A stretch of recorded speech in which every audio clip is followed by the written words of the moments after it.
We often get this question about what's the bag that you could use all year round. Yeah. Well, if you already have a 3 seasons Woolbabe and you're really happy with it, but you need to boost up how warm it is, then that actually we think is a really good combination. That turns it into a winter weight combination, and it utilises the bag. Of course, please buy another bag, keep us in business. But you know, if you've already got a 3 seasons Woolbabe, you could just add that rather than buy a winter bag. Exactly.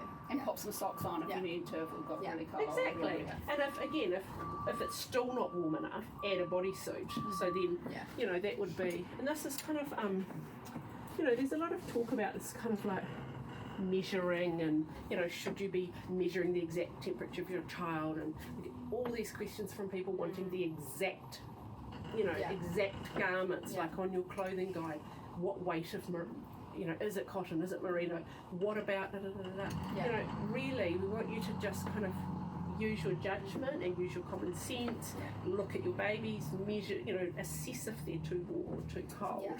And that is the thing as well about the merino, right? Like it's breathable, and you know, it's not gonna get clammy and stuffy. No, it stays comfy, and if you kind of go in at you know, at 10 o'clock at night or whatever, and they're too hot, then take a layer off. If they're cold, put another layer on, or swap your bag for a warmer one. Is often easier than changing the clothes.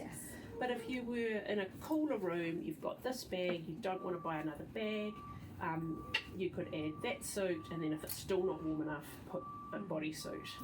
And this is, we'll come to this new keep showing. I'm getting questions on it. What are we going to saying? soon. And we'll come to that soon. So does that kind of cover I think that's good. Yeah. I think it gives us an idea. It talks about how the new double layer is kind of similar to the Woolbabe duvet weight. And then the different kind of ideas. I think, like as you say, you just got to use your mummy judgment, daddy judgment.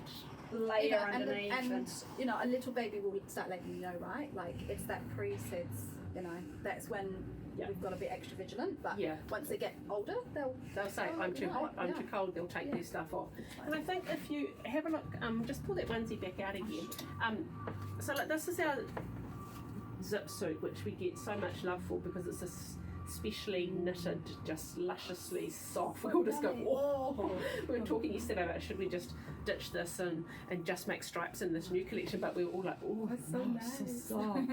So this is 220 grams of merino, and this is 360. So if you're already familiar with this garment, which we've made for years now in various stripes, and last year we've done patterns and things, but the stripe is the one that you mostly love, so that we just dropped all the patterns.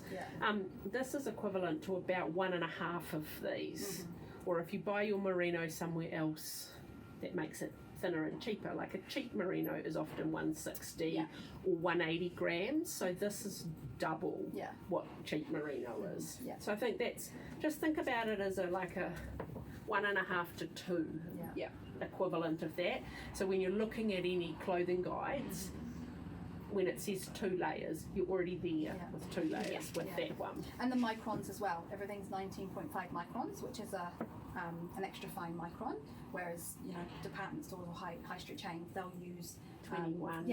And so then that's less fine. So there's less area to trap air. Less area to trap air. Like that. So it'll be warmer. Yarns with Amanda. Yarns with Amanda.